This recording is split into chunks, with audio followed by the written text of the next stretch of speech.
Evangelho de Mateus, capítulo 4, ainda dentro da série de pregação, recortes da vida de Jesus. Hoje leremos os versos 12 até o 25. Mateus 4, 12. Quando Jesus ouviu que João Batista tinha sido preso, voltou para a Galileia, saindo de Nazaré, foi viver em Cafarnaum, que fica junto ao mar, na região de Zebulon e Naftali, para cumprir o que fora dito pelo profeta Isaías: terra de Zebulon, terra de Naftali, caminho do mar, além do Jordão, Galileia dos gentios. O povo que vivia nas trevas viu uma grande luz, sobre os que viviam na terra da sombra da morte raiou a luz. Daí em diante, Jesus começou a pregar: arrependam, pois o reino dos céus está próximo. Andando à beira-mar da Galileia, Jesus viu dois irmãos chamados Pedro e seu irmão André. Eles estavam lançando redes ao mar, pois eram pescadores. Disse Jesus: siga-me, e eu os farei pescadores de homens. No mesmo instante, eles deixaram suas redes e o seguiram.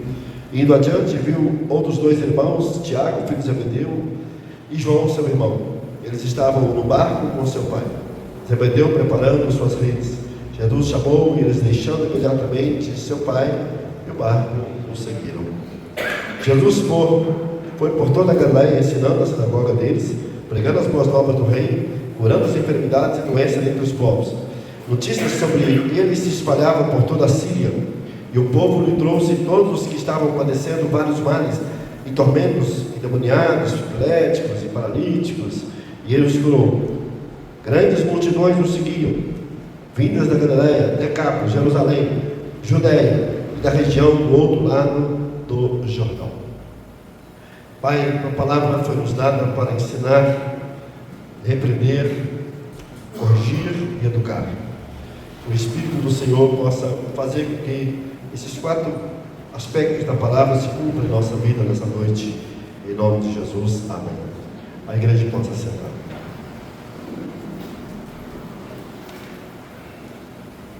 O título da minha mensagem de hoje é o início do ministério de Jesus.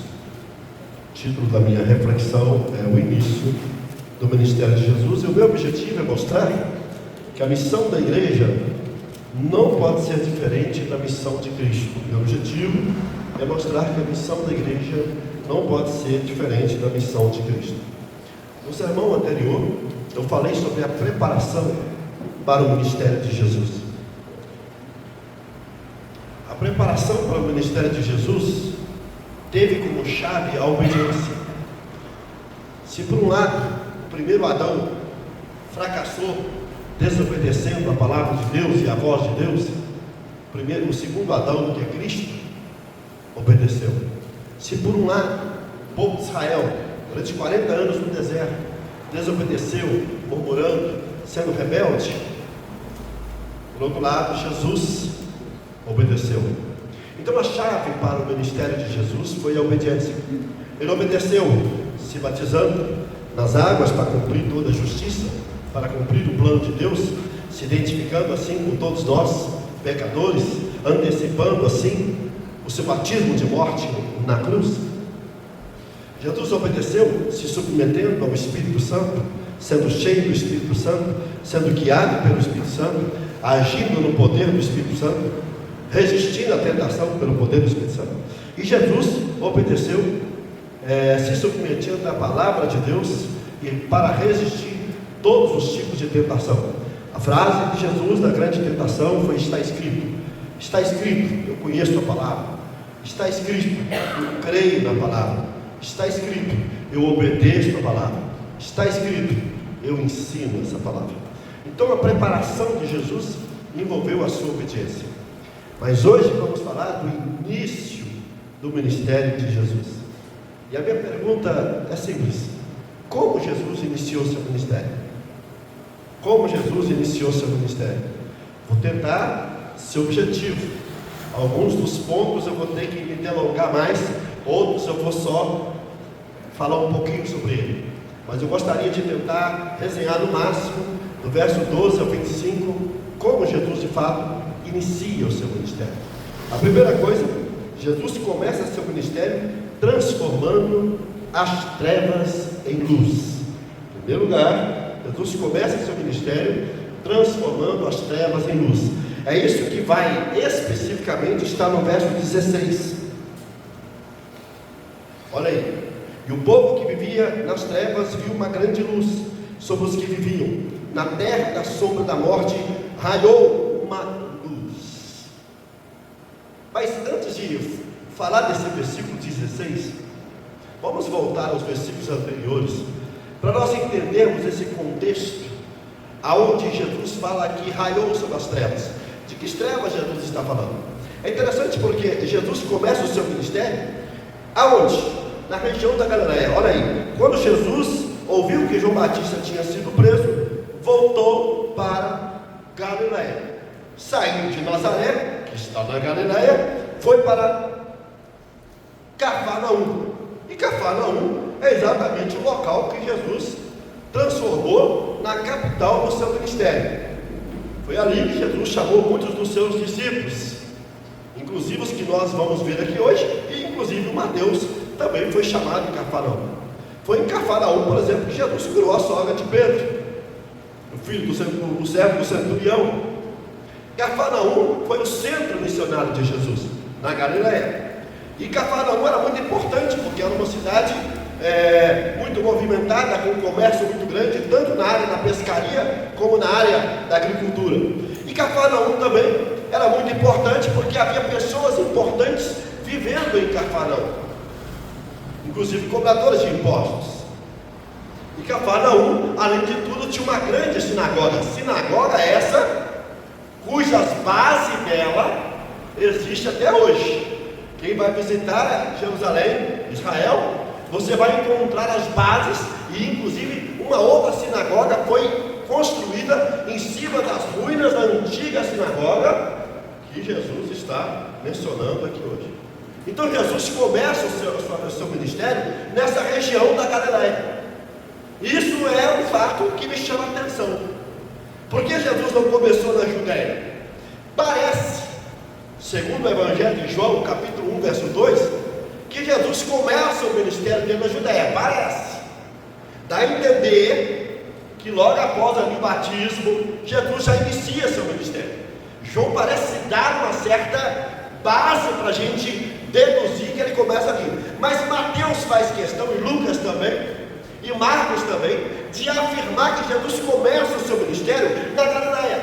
Agora, por que começar o seu ministério exatamente na Galileia? Para cumprir uma profecia de Isaías. E o que dizia a profecia de Isaías? Que a Galileia era a Galileia dos gentios. Não se fala de uma Galileia dos judeus, fala de uma Galileia dos gentios, porque a Galileia era etnicamente multicultural. Ali você tinha judeus, gregos, gente do Egito, gente da Síria. Então era um polo importante, multicultural, para que Jesus iniciasse o seu ministério.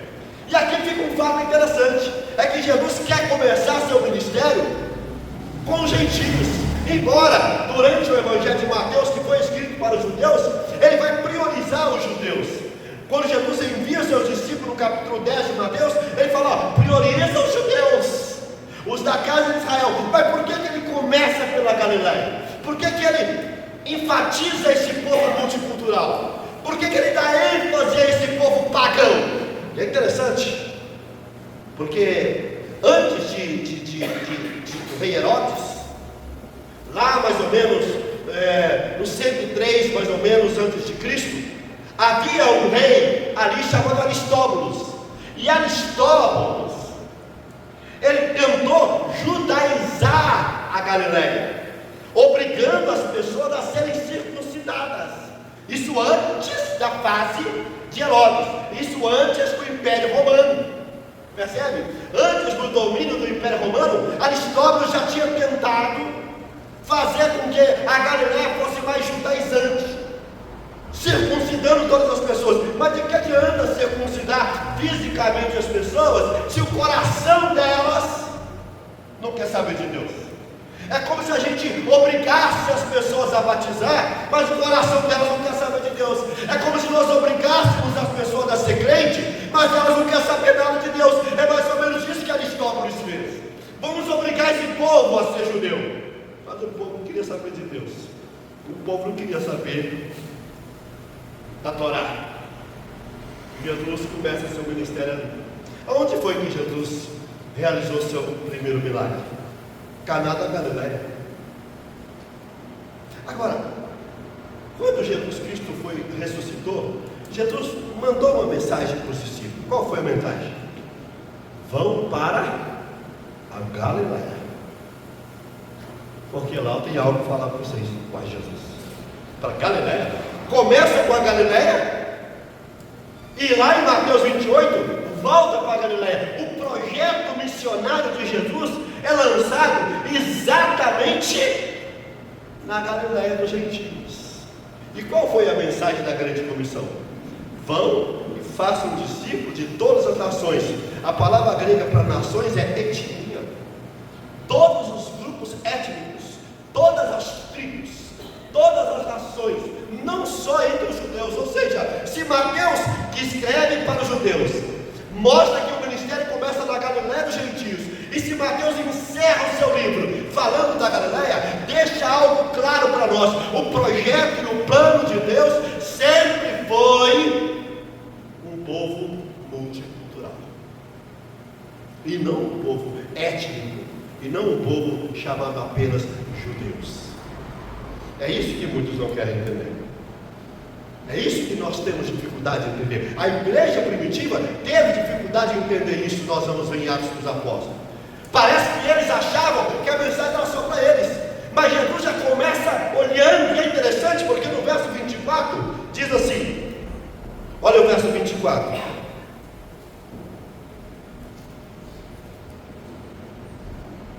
notícias sobre eles se espalharam por toda a Síria. Ou seja, vinha pessoas inclusive da Síria para estarem ali e ouvir. E dentre essas pessoas gentílicas, judeus e da Síria, diz o texto aqui, versículo 24, 25, se transformaram em seguidores de Jesus. Jesus começa seu ministério entre os gentios. Jesus começa seu ministério no meio de um povo multicultural. E o que é que Jesus quis fazer na Galileia? Transformar trevas em luz. Aí eu volto para o texto que nós lemos aí. Olha exatamente aí o verso 15, verso 14: para cumprir o que fora dito pelo profeta Isaías, terra de Zebulon, terra de Naftali, caminho do mar, porque havia um porto internacional ali, uma rota internacional em Cafarnaum, que facilitava o comércio de todos os lados. Jesus escolhe estrategicamente uma cidade como centro do seu ministério. O povo que vivia nas trevas viu uma grande luz. Sobre os que viviam na terra da sombra da morte raiou uma luz. Olha que interessante. Ele está dizendo assim: eu vim para trazer luz sobre as trevas. É por isso, queridos irmãos, que quando a gente, por exemplo, chega no período do Natal, o que acontece no período do Natal? Nós iluminamos as praças, nós iluminamos as cidades, nós iluminamos as igrejas, nós iluminamos os prédios, nós iluminamos todos os lugares. Por quê? Porque nós estamos querendo dizer com isso que quando Jesus nasceu, a luz veio sobre as trevas. Quando Jesus Cristo nasceu, a luz veio e brilhou exatamente aonde abundavam as trevas. Aonde as trevas abundou, a luz veio radiando. O nascimento de Jesus nada mais é do que a luz sobre as trevas. Olha o que Joãozinho diz, Evangelho de João capítulo 1, verso 3: todas as coisas foram feitas por intermédio dele, sem ele nada do que existe teria sido feito. Nele estava a vida, e esta era a luz dos homens. Agora olha o que ele diz no capítulo 3, 19 ao 21 do Evangelho de João: este é o julgamento, a luz veio ao mundo, mas os homens amaram as trevas no lugar da luz, porque as suas obras eram más, pois tinham pratica o mal odeia a luz e não se aproxima da luz, para que as suas obras não sejam manifestas. Quem, porém, pratica a verdade, vem para a luz, para que se veja claramente que as suas obras são realizadas por intermédio de Deus. Ou seja, a mensagem do Evangelho é luz. A vinda de Cristo é luz. E como é que Paulo chama os cristãos no capítulo 5 de Efésios? Filhos da luz. Haja como filhos da luz. Não há comunhão entre luz e trevas, disse Paulo aos Coríntios. Não há comunhão entre luz e trevas. Nós somos o povo da luz. Nós somos a comunidade da luz. Jesus veio para ser luz, para brilhar, para mostrar o caminho, para dissipar as trevas. Jesus começa o seu ministério transformando trevas em luz, expulsando a escuridão. Porque na cabeça de Jesus as trevas significa cegueira espiritual. Na cabeça de Jesus as trevas significa morte espiritual. Na cabeça de Jesus as trevas significa pecado. Na cabeça de Jesus as trevas tem a ver com Satanás, não tem a ver com Cristo. No Sermão da Montanha, Jesus vai dizer que nós devemos ser sal e luz do mundo. Infelizmente as pessoas amaram mais as trevas do que a luz. Infelizmente o mundo está preferindo as trevas do que a luz. Mas Jesus começa o seu ministério transformando trevas em luz. Mas em segundo lugar, como é que Jesus começa o seu ministério? Jesus começa o seu ministério chamando o povo ao arrependimento. Chamando o povo ao arrependimento. E aqui nós vamos para o verso 17. Daí em diante Jesus começou a pregar: arrependam-se, pois o reino do céu está próximo. Deixa eu explicar duas palavrinhas. Preste atenção, por favor, que o assunto aqui é meio complicado. Se você não prestar atenção, você vai voar mesmo. Duas palavras precisam ser explicadas aqui. A primeira é reino e a segunda é arrependimento. Se nós não entendermos essas duas palavras, fica difícil.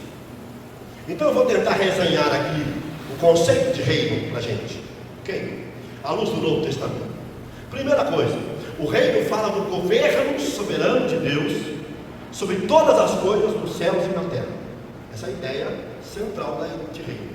O reino fala do reinado de Deus nos céus e na terra, aonde ele reina em cima e reina aqui embaixo, sobre todas as coisas: reino natural, mineral, vegetal, animal, tudo, político, econômico, em todas as esferas ele é reino. Então quando fala de reino de Deus, nós estamos falando da soberania de Deus sobre todas as esferas do mundo.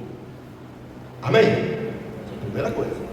Agora nós vamos descer essa escada e a gente vai ver que tem coisas aí para ser explicado. Segunda coisa, embora o reino de Deus é o governo dele sobre todas as coisas, há uma segunda coisa que precisa ser explicada e que tem confundido muita gente. Que coisa é essa? O reino de Deus é recebido por nós e não implantado por nós. Grava essa frase porque ela é fundamental. O reino de Deus é recebido por nós e não implantado por nós. Nós recebemos o reino e nós pregamos esse reino, mas não cabe a nós implantar o reino no mundo. Isso é importante, irmãos, a gente entender, principalmente por causa de duas teologias complicadas que dominam o cenário evangélico. A primeira teologia é chamada teologia do domínio, ou chamada teologia dos 7 montes. A teologia do domínio, ou teologia dos 7 montes, foi desenvolvida pelo fundador da Jocum, Loren Coonrod, e também o fundador da Cruzada Estudantil, Bill Bright. E essa teologia tem sido divulgada por muitos apóstolos. O movimento apostólico trabalha em cima da teologia do domínio. Inclusive Peter Wagner, pai do movimento apostólico contemporâneo, incentiva e trabalha essa teologia dos 7 montes, ou do domínio. E o que diz essa teologia? Que nós temos que dominar todas as esferas da sociedade: o Estado, o governo, a mídia, a arte, a política, tudo. Nós temos que dominar. A igreja precisa dominar dominar cada uma dessas esferas. Nós temos que lutar para implantar isso, ou seja, a ideia é transformar a sociedade em cristã, um Estado cristão, a arte cristã, uma mídia cristã. Então eles esforçam e parte do conceito de guerra espiritual, de batalha espiritual, porque os demônios estão impedindo de alguma forma que a gente possa implantar essas 7 montanhas, esses 7 patamares, principalmente na área da educação, e nós temos que dominar essa área. Então eles se esforçam para meio que cristianizar todas as esferas da sociedade. Parece bonito, não parece? Mas isso não é o projeto de Deus. Em nenhum lugar a Bíblia diz que nós temos que implantar o reino na terra. Existe uma concorrente dessa teologia, o nome é feio da gente, chama teonomismo reconstrucionista, desenvolvida por teólogos reformados. É parecido. Aonde a gente vai, de certa forma, implantar as leis do Antigo Testamento, sabe, as leis civis do Antigo Testamento, nós temos que implantar ela na sociedade. É um esforço para implantar as leis do Antigo Testamento na sociedade, na educação, na economia, no Estado, no governo, na sociedade. Mas em nenhum lugar é dito que cabe a qualquer um de nós implantar o reino. A ideia bíblica é que nós recebemos desse reino. Jesus fala assim no Pai Nosso: ore para que venha a nós o seu reino. Ele diz assim: arrependei-vos porque o reino está próximo. Mas em nenhum lugar ele diz assim: eu estou entregando a você a responsabilidade de implantar esse reino. Isso é perigoso, existe todo um movimento nesse sentido. Inclusive a teologia do domínio dos 7 montes é pentecostal, e a do teonomismo reconstrucionista é reformada. Nós temos que receber o reino e pregar esse reino, pregar essa mensagem do reino, anunciar para as pessoas que Jesus já veio, que ele voltará, que ele quer transformar o mundo. Isso não significa que a igreja não possa fazer parte. E aqui entra a minha outra lição. Se primeiro o reino significa soberania total sobre as coisas da terra e do céu, se em segundo lugar o reino é recebido e não implantado, em terceiro lugar nós temos que colocar um ponto aqui importante: o reino é distinto da igreja. O reino não é a igreja. A igreja faz parte do reino, mas o reino é maior que a igreja. O reino abarca tudo que há na terra e no céu. Esse é o projeto de Deus. A igreja, ela é a agência desse reino na terra. A igreja é o instrumento do reino na terra. A igreja, ela é uma espécie de ventre do reino de Deus. Lembra a palavra de Jesus para Pedro, entregando as chaves do reino? O que ligares na terra será ligado no céu, o que desligares na terra terá sido desligado no céu. A ideia ali do contexto do evangelho, da pregação do evangelho, é como se eu estivesse dizendo assim: é na igreja que as pessoas vão se converter, vão se transformar. E aqui não estou falando de parede, estou falando do corpo de Cristo, do ministério da igreja. A igreja é um ventre do reino de Deus, ela gera vidas, ela gera almas. A igreja local é a esperança desse mundo.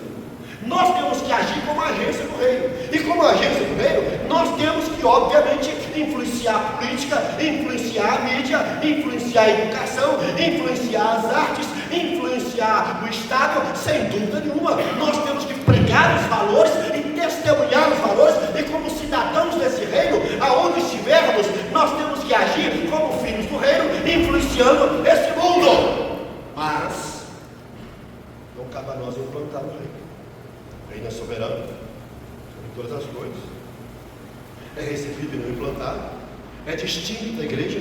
Mas há um outro ponto aqui: o reino, ele foi inaugurado, mas não consumado. Jesus inaugurou o reino. A vinda de Cristo inaugura o reino.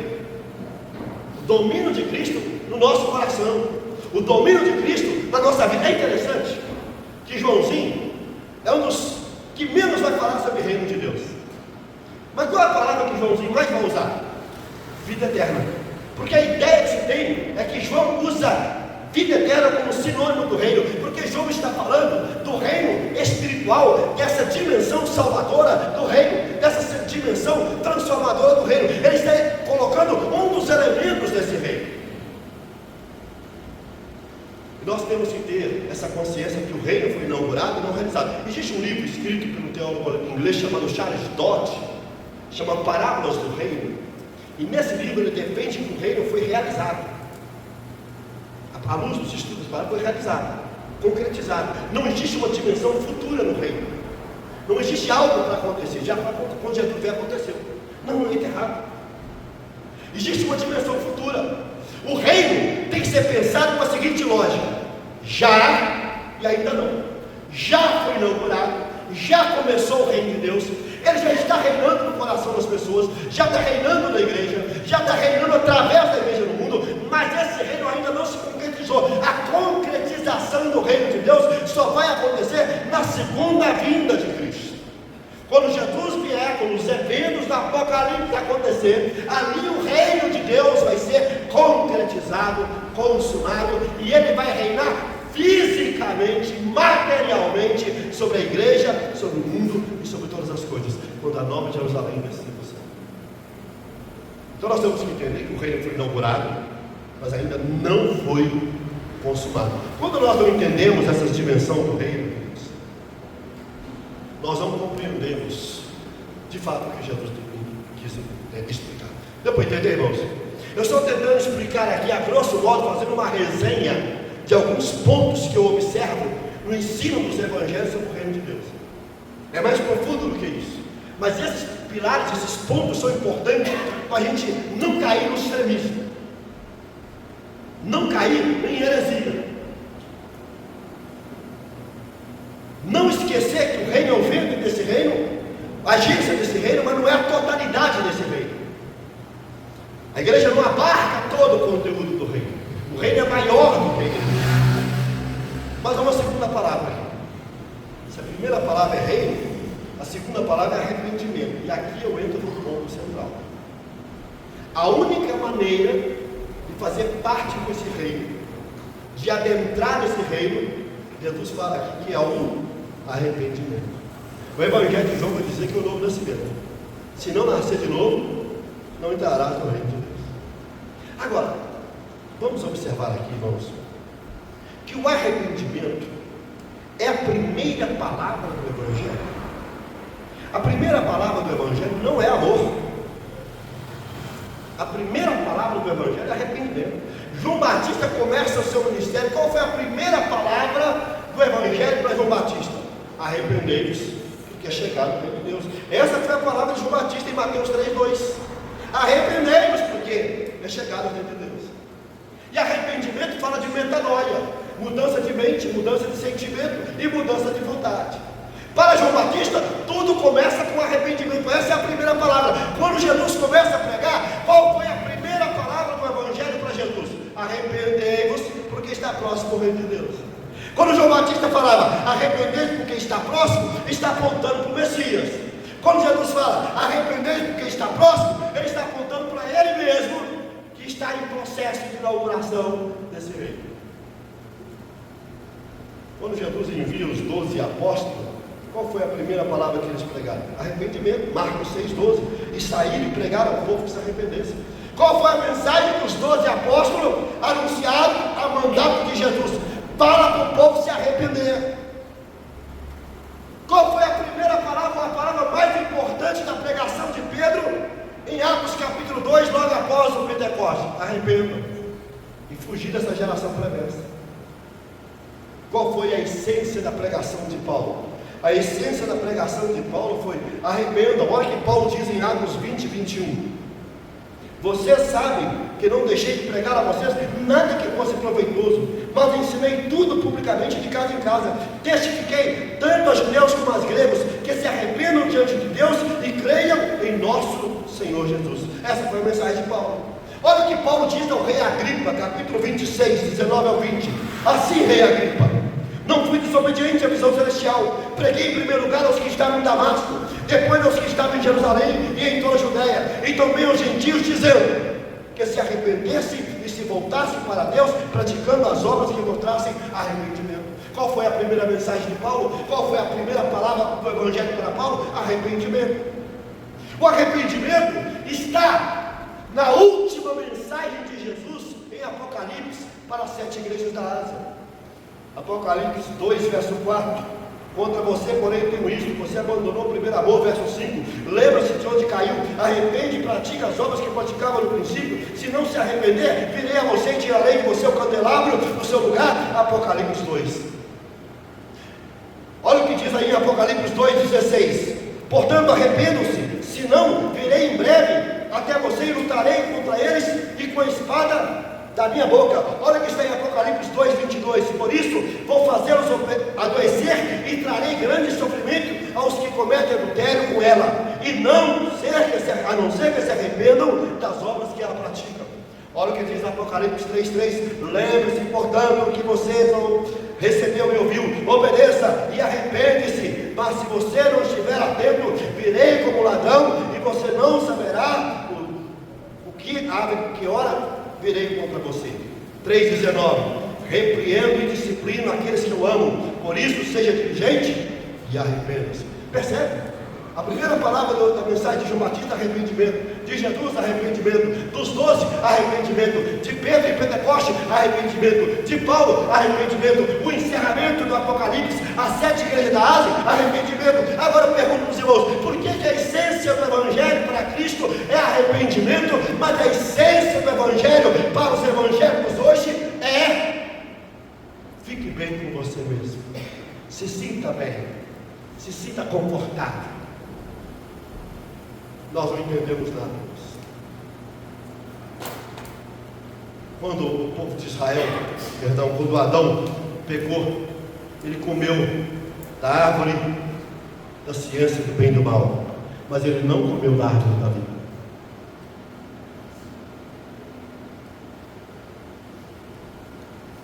Eu acho que Jesus plantou a árvore da vida no Calvário. Foi a cruz de Cristo. Quem comer dessa árvore terá a vida eterna. Essa é a mensagem de Joãozinho. A cruz de Cristo é a árvore da vida. Quem comer dela terá a vida eterna. O arrependimento fala para você abandonar a rebeldia, o pecado do primeiro Adão, se voltar para a cruz, comer a árvore da vida. Quando nós não entendemos a mensagem central do Evangelho, nós não entendemos de fato o que é ser evangélico. Jesus começa o seu ministério chamando o povo ao arrependimento, chamando o povo à mudança de vida. O que é que essa mensagem desse versículo quer ensinar para nós?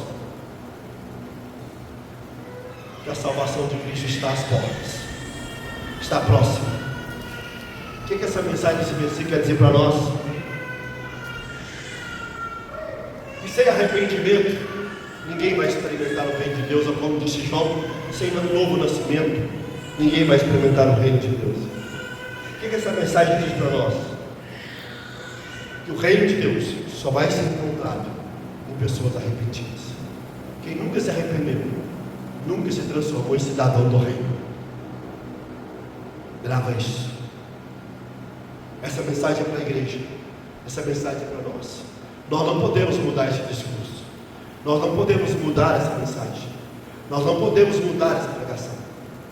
Talvez você veio aqui para ouvir uma palavra bonita, que colocasse você para cima, que dominasse a sua segunda-feira, mas a mensagem do Evangelho, ela primeiro nos destrói, nos coloca no pó, para depois nos reconstruir. Primeiro ela diz quem somos, depois ela diz o que Deus fez por nós, e o que Ele continuará fazendo através de nós. O quarto lugar, queridos irmãos, estou pulando aqui porque senão não sai daqui hoje. Como que Jesus começou o seu ministério? Jesus começa o seu ministério convertendo pescadores de peixes em pescadores de homens. Jesus começa o seu ministério transformando, convertendo pescadores de peixes em pescadores de homens. Primeiro ele começa seu ministério transformando leve e luz. Segundo, chamando as pessoas ao arrependimento. Terceiro, ele começa a converter pescadores de peixes em pescadores de homens. É isso que nós vamos ver aí no verso 18, queridos irmãos. Olha o que diz o verso 18. Andando à beira-mar da Galileia, Jesus viu os dois irmãos, Simão, chamado Pedro, e seu irmão André. Aqui fala de Simão, aqui fala de André, no verso 18. No verso 21, fala de Tiago, filho de Zebedeu, né? E fala de João, seu irmão. Então são 4 pessoas citadas aqui. É óbvio que nós vamos encontrar outras listas em Mateus, outros nomes vão aparecer aí, né? Em Mateus, além desses nomes citados. Mas esses primeiros nomes aqui deixam para nós uma base. Jesus começa seu ministério convertendo pescadores em pescadores de homem, pescadores de peixe, pescadores de homem.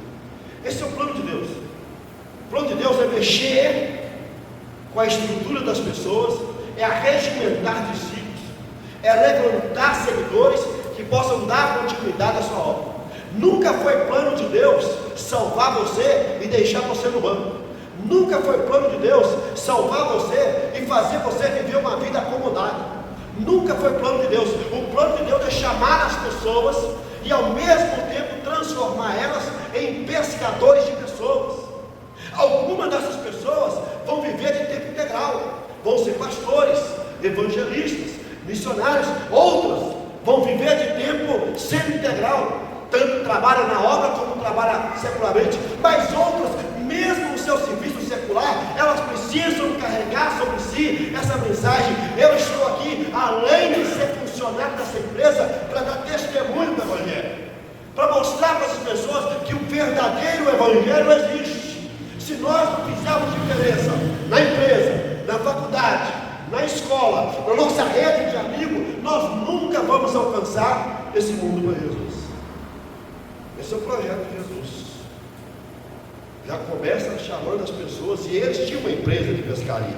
Se nós olharmos aí, por exemplo, no verso 21, diz assim: indo adiante, viu outros 2 irmãos, Tiago, filho de Zebedeu, e João, seu irmão. Eles estavam no barco com seu pai, Zebedeu, preparando as suas redes.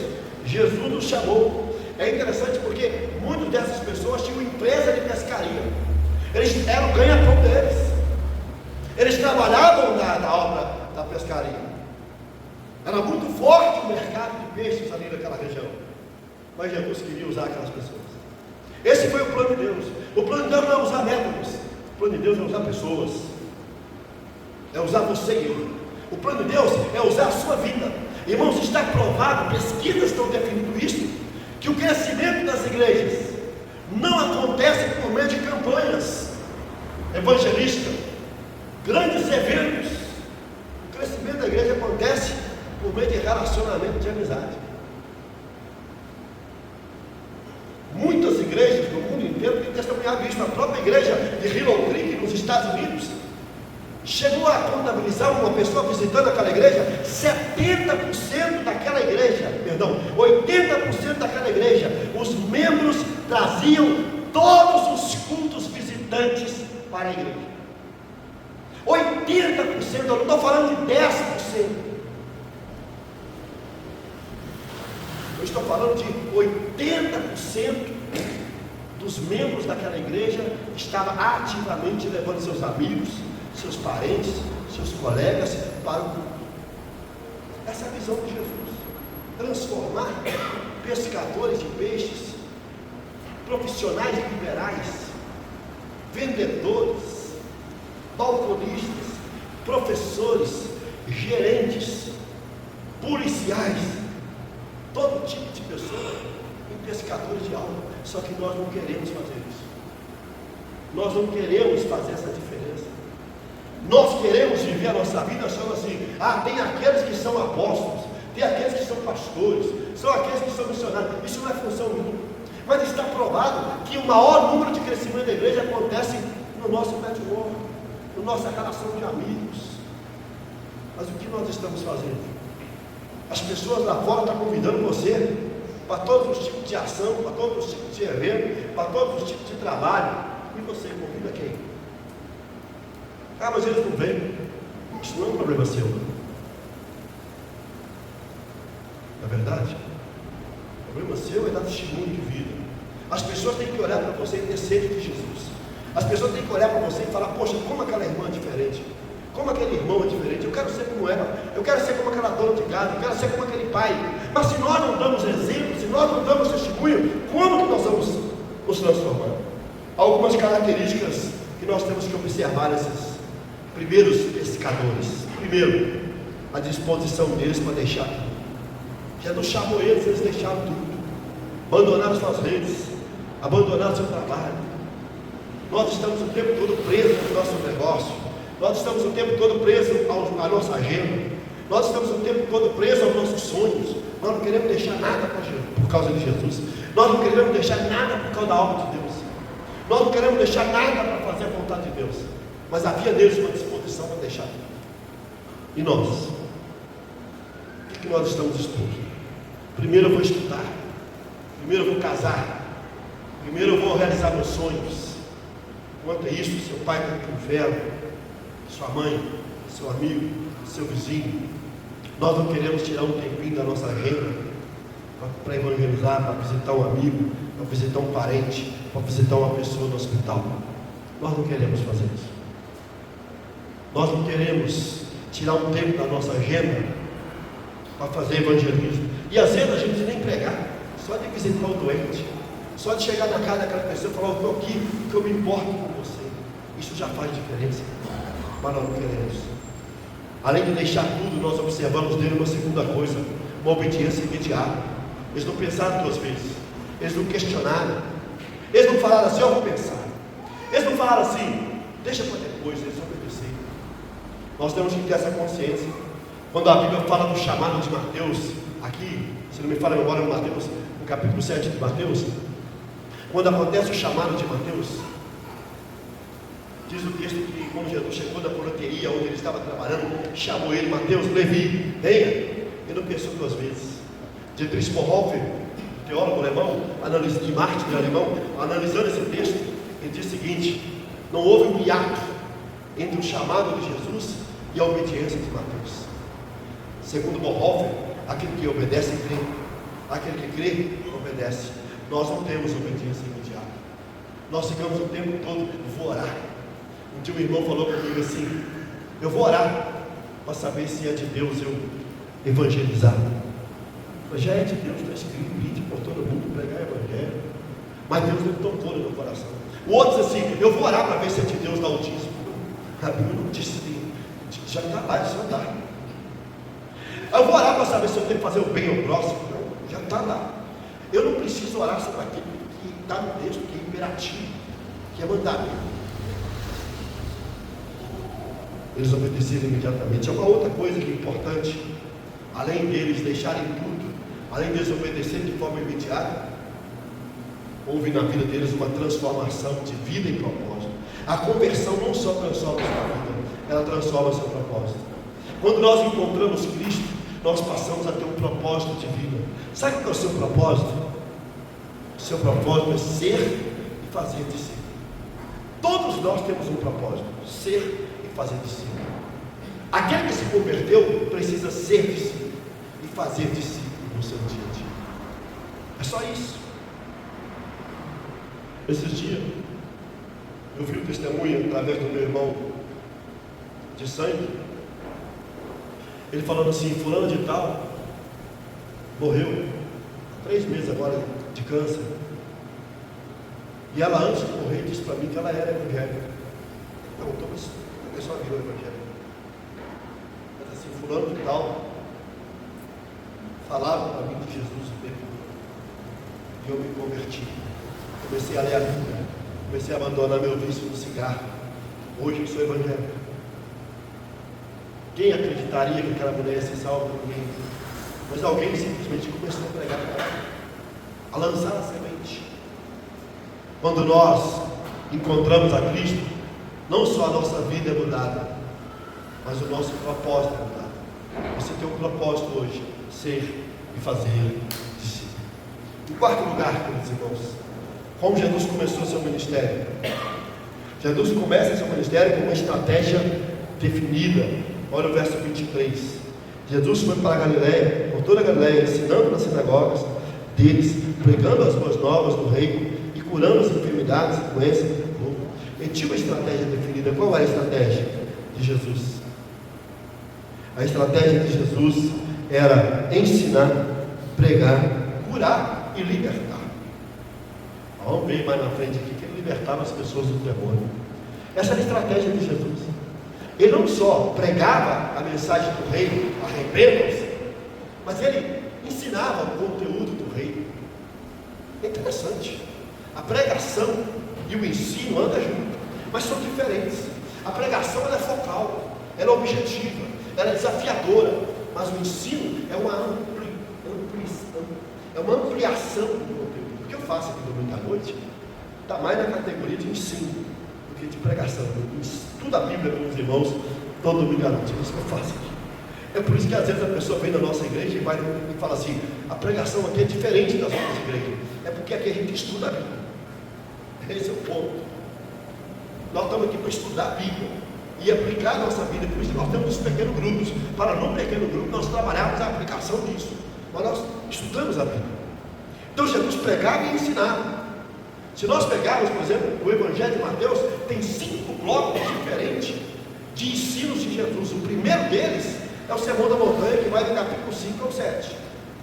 Intercalado com esses 5 blocos de discursos, 2 dos mais famosos é o Sermão da Montanha no capítulo 5 ao 7, e um dos mais famosos é o último, que é o sermão escatológico, que vai do capítulo 23 ao 25, quando ele fala da segunda vinda, do tempo do fim, dos finais das coisas. E intercalado com esses discursos, nós vamos ver uma sequência de cura, de milagre e libertação. Por exemplo, logo após o Sermão da Montanha, o capítulo 8 e 9 de Mateus é só sobre cura, milagre e libertação. Percebeu? Ele dá uma sequência de capítulo 5, 6 e 7 de ensino, 8 e 9, cura e libertação. Quando chega no 10, vem o seu segundo discurso, aonde ele envia os discípulos para fazer a obra. Mas ele está o tempo todo com essa estratégia: pregar, ensinar, curar. Pregar e ensinar, restaurar a mente das pessoas. Curar, restaurar o físico das pessoas. Libertar, quebrar os grilhões de Satanás no coração, na vida das pessoas. Então Jesus sempre estava aqui pregando, ensinando para moldar a mente das pessoas, curando para restaurar o físico delas e expulsando o demônio para libertá-las espiritualmente da escravidão de Satanás. Ou seja, é uma espécie de ministério integral. E muitas das vezes Jesus curava pessoas que nunca foram salvas. Nem todas as pessoas curadas, libertas por Jesus, se transformaram em discípulos. Muitas delas nunca viraram discípulos. Nós temos que ter essa consciência. O próprio Jesus vai falar, quando fala da milagre, da multiplicação dos pães, que muitos só iam atrás dele por causa dos pães, e não porque queria saber dele, não porque queria saber da pessoa dele. Estavam preocupados unicamente com os milagres. Se você pegar o capítulo 6 de João, Evangelho de João, se não me falha a memória, capítulo 6, Jesus começa a fazer um discurso aonde ele fala que tem que comer sua carne e beber seu sangue. E o que acontece logo após esse discurso? Todo mundo da linha, inclusive os discípulos, está lá. E Jesus diz o quê? Quando os discípulos vão embora, os discípulos dele, ele fala assim: vocês sabem que eles nunca acreditaram em mim? Ou seja, seguir Jesus, mas não era convertido. Você pode seguir Jesus sem ser convertido, não é uma coisa engraçada. E aí sobra quem? Quando eu estou falando de discípulos, estou falando de todos, né? Tinha 70 discípulos. Aí só sobrou os 12. Ele vira para os 12 e fala: vocês não vão embora não? E o que Pedro disse? Para onde iremos nós, só tu tens a palavra de vida eterna. E o que Jesus arremata? Que bom, mas um de vocês é o diabo, se referindo a Judas.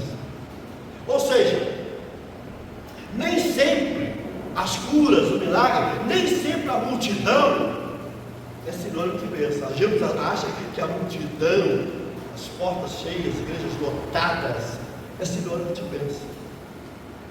Às vezes não. Às vezes as pessoas estão na multidão para se esconder, para se isolar. Estão em busca do culto show. Estão em busca do oba-oba. Igrejas emergentes, toda pintada de preto, jogo de luz, fumaça. Estão se escondendo dessas estruturas. Ninguém quer luz clara, o negócio de luz não é para eles não, tem que ser no escuro. O evangelho é pregado na penumbra. Aí um olha para o outro, percebe um ao outro. Queridos irmãos, Jesus definiu o seu ministério, e a igreja precisa pregar, ensinar, a igreja precisa orar pelos enfermos, a igreja precisa expulsar os demônios. Só que a igreja não tem que fazer campanha de cura. Algumas igrejas acham que tem que fazer campanha de cura, de libertação, culto que vai distribuir água ungida, lençol ungido, sal ungido, rosa ungido. Isso não está na Bíblia, irmãos. Isso tem nada a ver com o Evangelho. Eles tentam pegar um versículozinho isolado aqui, outro ali, para defender isso. Não existe culto de cura, culto de libertação. Todo culto é para Deus, é para louvar o Senhor. Agora, nós podemos nesse culto ver cura, ver milagre, ver libertação, ver salvação, porque Deus pode fazer isso. O Senhor pode agir, amém? Amém, igreja? Não tem dúvida disso não. Tem um Deus que cura, que opera milagre, faz o paralítico andar, não tem dúvida não. Eu só não acho que nós temos que marcar a hora para o Espírito Santo. Ó, Espírito Santo, hoje tem culto aonde o paralítico vai andar, então o Senhor está comprometido com nós estamos esperando o Senhor aqui. Quando é que eu sou soberano sobre os dons? Eu não sou soberano sobre os dons. Quem é soberano sobre os dons é o Espírito Santo. É Ele que governa sobre os dons. Eu não tenho como usar meu dom. Hoje eu vou usar meu dom para curar. Hoje é noite de cura. Hoje é noite de resolver problema. Aonde é que eu tenho base para fazer isso? A igreja tem que pregar, ensinar, curar enfermos, libertar, sem marcar hora. Isso pode acontecer aqui agora, pode acontecer no PG, isso pode acontecer no culto da quarta e assim por diante. Mas eu vou encerrar, irmãos. Vou encerrar com o meu último pontinho aqui. Pulando aqui, não dá para falar tudo, né? Jesus começa seu ministério fazendo seguidores. Ele começa o ministério transformando trevas em luz, chamando as pessoas ao arrependimento. Começa seu ministério convertendo pescadores de peixe em pescadores de homens. Começa seu ministério com uma estratégia definida, mas ele começa seu ministério fazendo seguidores. Olha o que diz aí, queridos irmãos, a partir do verso 24: notícias sobre eles se espalharam por toda a Síria, e o povo lhe trouxe todos os que estavam padecendo vários males e tormentos, endemoniados, epiléticos, paralíticos, e ele os curou. Grande multidão seguiam, vindas da Galiléia, de Decápolis, Jerusalém, Judéia, da região do outro lado do Jordão. As pessoas vinham e seguiam Jesus. Qual é o plano de Jesus? Fazer seguidores. Esse é o projeto de Jesus. O projeto de Jesus não é criar adeptos de igreja. O projeto de Jesus é fazer seguidores. Eu volto a dizer, nem todos que seguiam nasceram de novo, mas esse é o projeto dele. Lucas 9:23 diz: se alguém quiser vir após mim, negue-se a si mesmo, tome a sua cruz e siga. Há uma radicalidade no seguimento. Seguimento tem a ver com morte. Sabe qual é o maior conselho que eu dou para você? Morra, miserável. Porque se você não morrer, você não vai mudar de vida. Se o grão de trigo cair no chão, disse Jesus, e não morrer, fica ele só, mas morrendo dá muito pouco. Se eu pudesse dar um conselho para qualquer pessoa, qual o conselho para a minha vida cristã? Morra. Você morreu para o seu eu, você morreu para a sua vontade. Paulinho vai dizer: já estou crucificado com Cristo, vivo não mais eu, mas Cristo vive em mim. Morra. Se identificar com a cruz é morrer. Sabe por que nós não estamos dando frutos? Porque nós estamos gostando da nossa vida. A gente quer namorar, a gente quer ter casa, a gente quer passear, mas a gente não quer evangelizar. Eu vejo as pessoas, sem fazer crítica para ninguém, mas vista cada boca se quem quiser. Eu vejo as pessoas todo final de semana marcando corrida na Pampulha, corrida aqui, corrida ali, corrida, parabéns. Algum final de semana você marcou uma visita para alguém? Algum final de semana você marcou para dar um folheto para alguém? Você só quer correr? Você só quer estar bem com você mesmo? É isso que eu estou vendo hoje. Na minha geração, dito domingo, a gente ia para as praças evangelizar. Na minha geração, de domingo, eu ia para as favelas. Eu já cheguei a distribuir 1000 folhetos com a minha equipe de jovens, que eu era presidente da mocidade. Eu saía de domingo para a mocidade e nós evangelizamos, distribuímos 1000 folhetos. Peguei os blocos de folheto e dava para as pessoas. Chegava domingo à noite, tinha visitantes na igreja. A gente evangelizava a favela de São José, que ficava no pé da nossa igreja. Eu era membro da igreja presbiteriana renovada. Mas hoje, o que eu vejo? Pessoas marcando lá esse final de semana, vão correr na procura. Corrida disso, corrida disso, corrida disso, corrida disso, corrida disso. Parabéns. Parabéns. Parabéns. Você é fitness. Você é da geração saúde. Parabéns. Agora eu quero saber aonde que entra o evangelismo do Senhor. Eu vejo lá no Cabral vários grupos evangelistas reunidos, orando, dando Bíblia e distribuindo folheto. Um jovem falou para mim que eles começaram um grupo lá na praça do Cabral, lá, Sarandi. Pegaram um grupinho de jovens, foi para a parte e começaram a tocar violão. Sentaram em cima, foi tocar violão e louvar o Senhor. As pessoas começaram a chegar e se aproximar. Eles conversavam com ela, evangelizavam ela. Segundo esse jovem, cerca de 100 pessoas foram levadas para a igreja através desse grupinho de evangelismo. Aí eu pergunto, nós queremos o quê? Corrida disso, corrida disso, corrida disso e corrida disso. Se você não se converter, você não vai transformar o seu propósito de vida. O único propósito seu é esse. Eu quero encerrar falando sobre uma história triste que aconteceu agora. Por que eu quero falar dessa história?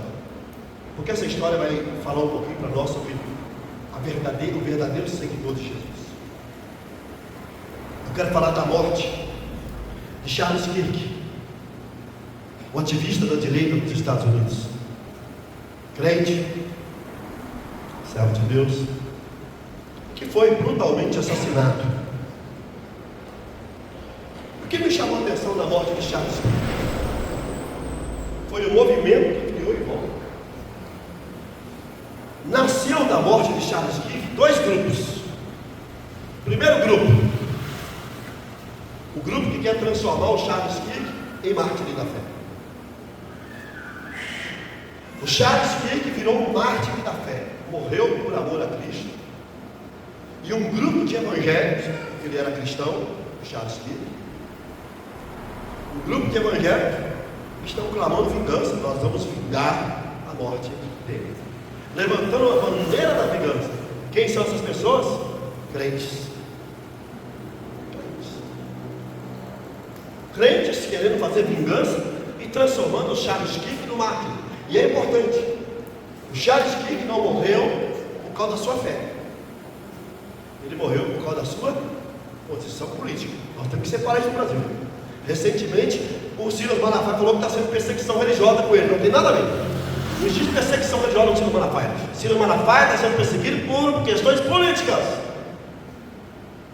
por posturas e discursos políticos dele. Tem nada a ver com a fé. Assim como Martin Luther King, pastor batista, não foi perseguição religiosa, foi perseguição política. Ele morreu por causa da causa que ele defendia, justa, correta, contra o racismo nos Estados Unidos. Era um pastor batista. Mas se de um lado criou-se crentes pró Charles Kirk, mártires da nossa fé, do outro lado surgiu os crentes da esquerda, festejando a morte de Charles Kirk, menos o extremista da direita do mundo. Não é só crente, teve não crente. Nós tivemos aqui no Brasil um camarada, um louco aí, piruta, chamado Eduardo Bueno, da Peninha, que cantou parabéns com a morte do Charles Kirk, aplaudiu, chegou a dizer que a filha dele mora no Texas, perto da casa lá, uma das casas do Elon Musk. Quem sabe, né? Se acontecer um atentado, talvez até sugerindo que a própria filha podia estar envolvida no atentado e já está sendo alvo de investigação. Já teve casos de pessoas, de escritores, também falando coisas erradas sobre a morte do Charles Kirk e que teve a filha dele visto casado nos Estados Unidos. O que nós estamos assistindo hoje, queridos? E por que é que eu quero encerrar meu sermão com essa história? Porque eu não consigo ver crente nisso na história. Eu não consigo ver crente nesse discurso de ódio. Aonde está o cristão verdadeiro? O cristão verdadeiro não pode compactuar com esse discurso de ódio. Nós não temos que odiar as pessoas da esquerda, nós temos que ter diálogo com eles. Nós não temos que odiar as pessoas de direita, nós temos que odiar. Pode ter gente da esquerda aqui na igreja, pode ter gente da direita aqui na igreja. É liberdade. Nós temos que dialogar e conversar. Mas antes de sermos de direita ou de sermos de esquerda, nós somos cristãos. Não é isso? E o credo de Jesus é o quê? Amar a Deus sobre todas as coisas e o próximo como a si mesmo. Mas nós estamos assistindo hoje no Brasil, irmãos, uma vergonha de crente. Eu fico olhando, por exemplo, por que o Heber Renekiewicz, um Kiner Terra, que é o novo presidente da IBAB, não foi para as mídias sociais lamentar a morte do Charles Kirk, o próprio opositor do Charles Kirk nos Estados Unidos.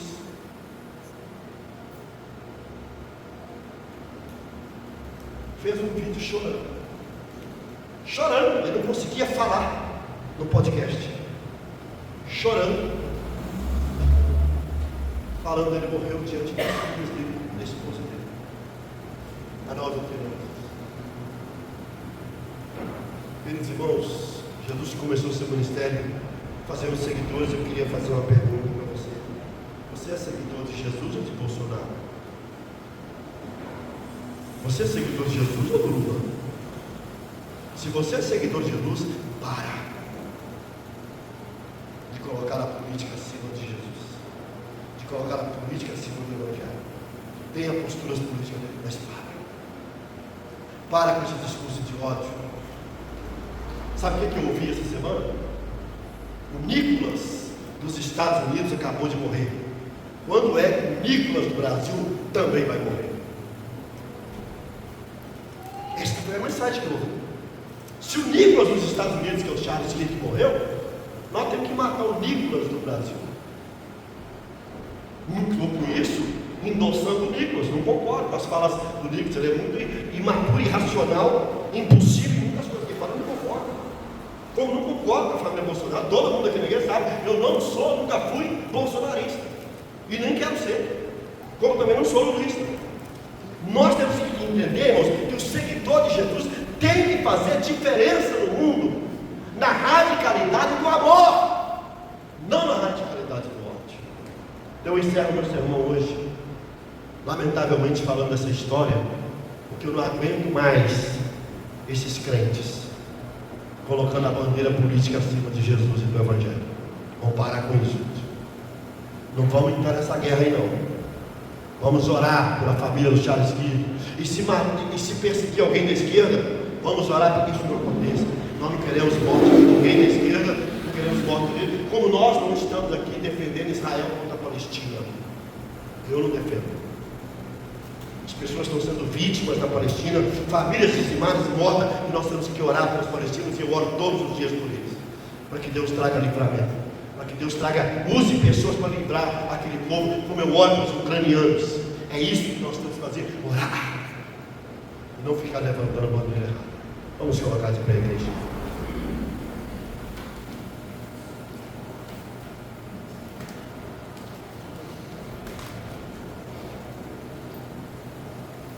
Eu queria que você fechasse os olhos.